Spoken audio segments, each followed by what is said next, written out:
Assalomu alaykum. Men bugun onajonimni uslublarida osh tayyorlamoqchiman. Onajonimni uslublarida deb alohida urg'u berayotganimning sababi internet, YouTube, Instagramlarda nima ovqat tayyorlamoqchi bo'lsam, ovqatlarni kuzataman-da, hammanikiga o'xshab qolmasin deb.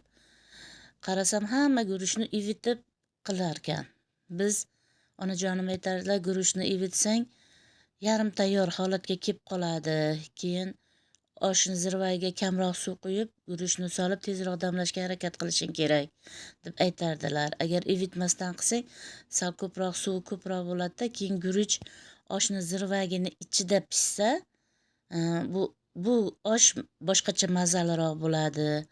Zirvagini anaqasini suvini shimib pishgan bo'ladi-ku, shuning uchun mazaliroq bo'ladi deb aytardilar. Shuning uchun men bugun onajonimni uslublarida osh tayyorlayman. Mana dumba yog'idan sovardim. Dumba yog'im 100 grammgina, ko'p emas. Kamroq qolgan ekan. Agar 200 gramm bo'lganda yana ham yaxshiroq bo'lardi. Anaqam mana yog'im yaxshilab tillarangga kirguncha qovurib oldim. Yog'i chiqishi kerak. Hozir mana shu yerda ozgina xato qilib qo'ydim. Xatosini sizlarga aytaman. Mana shundan keyin o'simlik yog'i quyishim kerak edi aslida. Shoshib qolib piyozni sovoribman. O'simlik yog'ini keyin esimga tushib qoldi-da, keyin o'simlik yog'i soldim. Oshim yog'i kamroq bo'lib qolmasligi uchun yaxshim o'simlik yog'larimiz hidsizlantirilgan. Yetarlicha yog' sovoldim. Mana shu qovurilish jarayonida bizga kamroq vaqt berishyapti-da YouTube. 15 minut vaqt beryapti.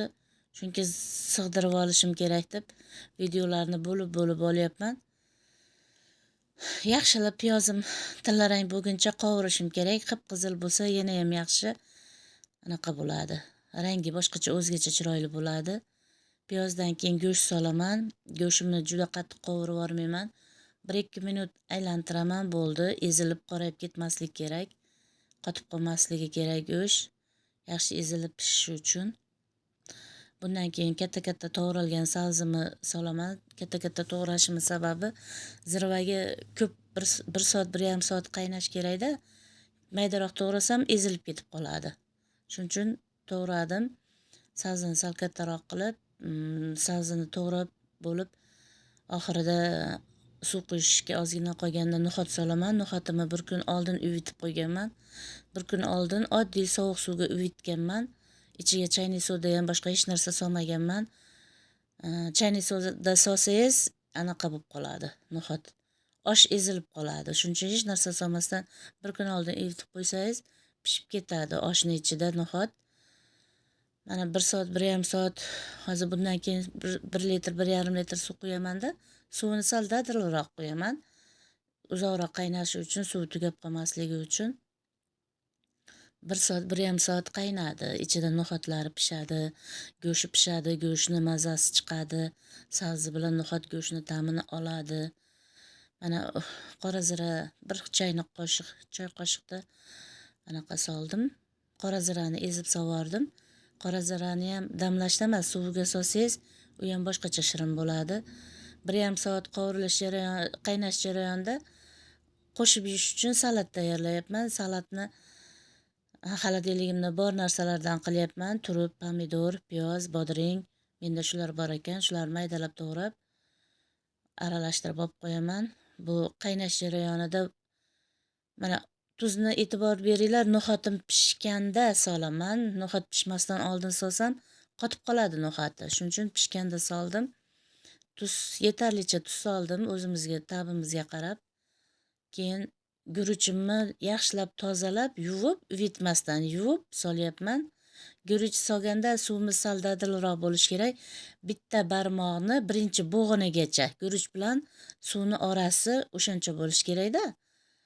Keyin ana shunda guruch pishadi ichida. Suv kamroq bo'lsa ham pishmay qolishi mumkin. Endi oshni 20 minut qaynaganda uje guruch pishadi. Pishishiga ozgina qolganda, juda qattiq bo'lmaydi-yu, ozgina qolganda guruchni atrofini yig'ib, hozir videoda ko'rinmay qolibdi. Tarelkada yopaman-da, ustidan qirg'og'idan bitta piyolada yarim piyolaroq anaqa oddiy suv quyib yuboraman. Guruchim tagiga olib qolmasligi uchun, qozonga yopishib qolmasligi uchun, yaxshi pishishi uchun.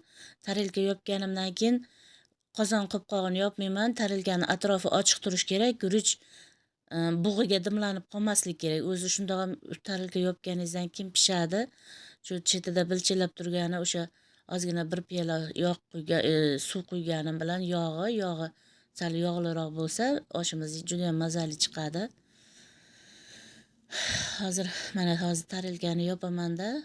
Videomiz qisqartirilgan-ku, shuning uchun juda hamma jarayon ko'rinmayapti.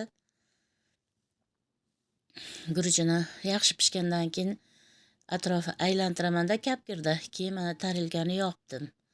20 minut dimlab qo'yaman. Dimlab qo'yganimda pishadi bu. O'sha ichidagi masalliqlardan chiqqan bug'ga pishadi.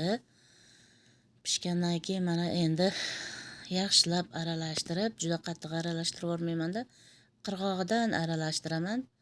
Aralashtirib idishimizga solamiz. Keyin mazza qilib yeymiz. Kelinglar.